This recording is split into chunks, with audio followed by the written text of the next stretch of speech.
ഇന്നത്തെ വേദഭാഗം വിശുദ്ധ മത്തായി എഴുതിയ സുവിശേഷം 24-ാം അധ്യായം 1 മുതലുള്ള വാക്യങ്ങൾ. യേശു ദേവാലയം വിട്ടു പോകുമ്പോൾ ശിഷ്യന്മാർ അവന് ദേവാലയത്തിൻ്റെ പണി കാണിക്കേണ്ടതിന് അവൻ്റെ അടുക്കൽ വന്നു. അവൻ അവരോട്, ഇതെല്ലാം കാണുന്നില്ലയോ? ഇടിഞ്ഞു പോകാതെ കല്ലിന്മേൽ കല്ലിവിടെ ശേഷിക്കയില്ല എന്ന് ഞാൻ സത്യമായിട്ട് നിങ്ങളോട് പറയുന്നുവെന്ന് പറഞ്ഞു. അവൻ ഒലിവുമലയിൽ ഇരിക്കുമ്പോൾ ശിഷ്യന്മാർ തനിച്ച് അവൻ്റെ അടുക്കൽ വന്നു. അത് എപ്പോൾ സംഭവിക്കുമെന്നും നിന്റെ വരവിനും ലോകാവസാനത്തിനും അടയാളം എന്ത് എന്നും പറഞ്ഞു തരണമെന്ന് അപേക്ഷിച്ചു. അതിന് യേശു ഉത്തരം പറഞ്ഞത്, ആരും നിങ്ങളെ തെറ്റിക്കാതിരിപ്പാൻ സൂക്ഷിച്ചുകൊള്ളുവിൻ. ഞാൻ ക്രിസ്തു എന്ന് പറഞ്ഞ് അനേകർ എൻ്റെ പേരെടുത്ത് വന്ന് പലരെയും തെറ്റിക്കും. നിങ്ങൾ യുദ്ധങ്ങളെയും യുദ്ധശ്രുതികളെയും കുറിച്ച് കേൾക്കും. ചഞ്ചലപ്പെടാതിരിപ്പാൻ സൂക്ഷിച്ചുകൊള്ളുവിൻ. അത് സംഭവിക്കേണ്ടത് തന്നെ. എന്നാൽ അത് അവസാനമല്ല. ജാതി ജാതിയോടും രാജ്യം രാജ്യത്തോടും എതിർക്കും. ക്ഷാമവും ഭൂകമ്പവും അവിടവിടെ ഉണ്ടാകും. എങ്കിലും ഇതൊക്കെയും ഈറ്റുനോവിൻ്റെ ആരംഭമത്രേ. അന്നവർ നിങ്ങളെ ഉപദ്രവത്തിന് ഏൽപ്പിക്കുകയും കൊല്ലുകയും ചെയ്യും. എൻ്റെ നാമനിമിത്തം സകല ജാതികളും നിങ്ങളെ പകയ്ക്കും.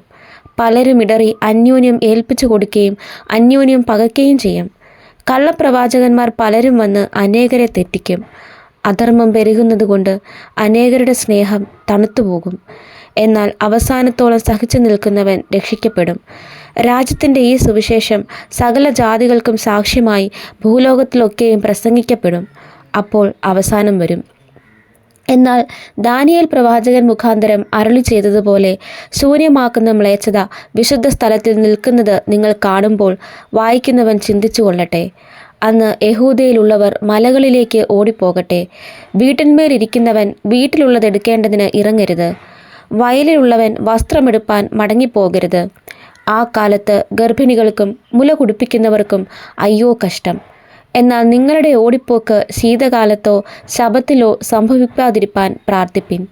ലോകാരംഭം മുതൽ ഇന്ന് വരെയും സംഭവിച്ചിട്ടില്ലാത്തതും ഇനിമേൽ സംഭവിക്കാത്തതുമായ വലിയ കഷ്ടം അന്നുണ്ടാകും. ആ നാളുകൾ ചുരുങ്ങാതിരുന്നാൽ ഒരു ജഡവും രക്ഷിക്കപ്പെടുകയില്ല. വൃതന്മാർ നിമിത്തമോ ആ നാളുകൾ ചുരുങ്ങും. അന്ന് ആരാനും നിങ്ങളോട്, ഇതാ ക്രിസ്തു ഇവിടെ അല്ല അവിടെ എന്ന് പറഞ്ഞാൽ വിശ്വസിക്കരുത്. കള്ളക്രിസ്തുക്കളും കള്ളപ്രവാചകന്മാരും എഴുന്നേറ്റ് കഴിയുമെങ്കിൽ വൃതന്മാരെയും തെറ്റിപ്പാനായി വലിയ അടയാളങ്ങളും അത്ഭുതങ്ങളും കാണിക്കും. ഓർത്തുകൊള്ളുവിൻ, ഞാൻ മുമ്പ് കൂട്ടി നിങ്ങളോട് പറഞ്ഞിരിക്കുന്നു. ആകയാൽ നിങ്ങളോട്, അതാ അവൻ മരുഭൂമിയിൽ എന്ന് പറഞ്ഞാൽ പുറപ്പെടരുത്. ഇതാ അറകളിൽ എന്ന് പറഞ്ഞാൽ വിശ്വസിക്കരുത്. മിന്നൽ കിഴക്ക് നിന്ന് പുറപ്പെട്ട് പടിഞ്ഞാറോളം വിളങ്ങും പോലെ മനുഷ്യപുത്രൻ്റെ വരവാകും. ശവമുള്ളിടത്ത് കഴുക്കൽ കൂടും.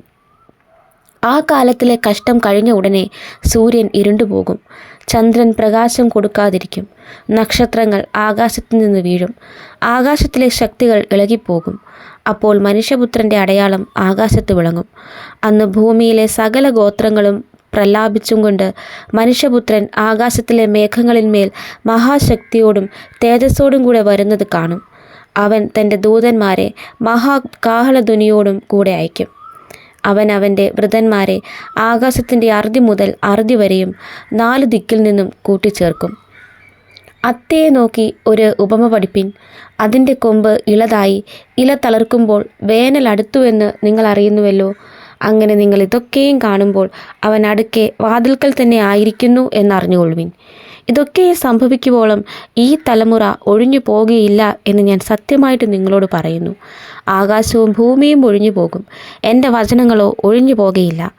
ആ നാളും നാഴികയെ സംബന്ധിച്ചോ എൻ്റെ പിതാവ് മാത്രമല്ലാതെ ആരും സ്വർഗത്തിലെ ദൂതന്മാരും പുത്രനും കൂടെ അറിയുന്നില്ല. നോഹയുടെ കാലം പോലെ തന്നെ മനുഷ്യപുത്രൻ്റെ വരവും ആകും. ജലപ്രളയത്തിന് മുമ്പുള്ള കാലത്ത് നോഹ പെട്ടകത്തിൽ കയറിയ നാളുവരെ അവർ തിന്നും കുടിച്ചും വിവാഹം കഴിച്ചും വിവാഹത്തിന് കൊടുത്തും പോന്നു. ജലപ്രളയം വന്ന് എല്ലാവരെയും നീക്കിക്കളയുവോളം അവർ അറിഞ്ഞതുമില്ല. മനുഷ്യപുത്രൻ്റെ വരവും അങ്ങനെ തന്നെയാകും. അന്ന് 2 പേർ വയലിലിരിക്കും. ഒരുത്തനെ കൈക്കൊള്ളും, മറ്റവനെ ഉപേക്ഷിക്കും. 2 പേർ ഒരു തിരിക്കല്ലിൽ പൊടിച്ചുകൊണ്ടിരിക്കും. ഒരുത്തിയെ കൈക്കൊള്ളും, മറ്റവളെ ഉപേക്ഷിക്കും. നിങ്ങളുടെ കർത്താവ് ഏത് ദിവസത്തിൽ വരുന്നുവെന്ന് നിങ്ങൾ അറിയായ്ക കൊണ്ട് ഉണർന്നിരിപ്പിൻ. കള്ളൻ വരുന്ന യാമം ഇന്നതെന്ന് വീട്ടുടയവൻ അറിഞ്ഞുവെങ്കിൽ അവൻ ഉണർന്നിരിക്കുകയും തൻ്റെ വീട് തുരക്കുവാൻ സമ്മതിക്കാതിരിക്കുകയും ചെയ്യുമെന്ന് അറിയുന്നുവല്ലോ. അങ്ങനെ നിങ്ങൾ നനയ്ക്കാത്ത നാഴികയിൽ മനുഷ്യപുത്രൻ വരുന്നതുകൊണ്ട് നിങ്ങളും ഒരുങ്ങിയിരിപ്പിൻ.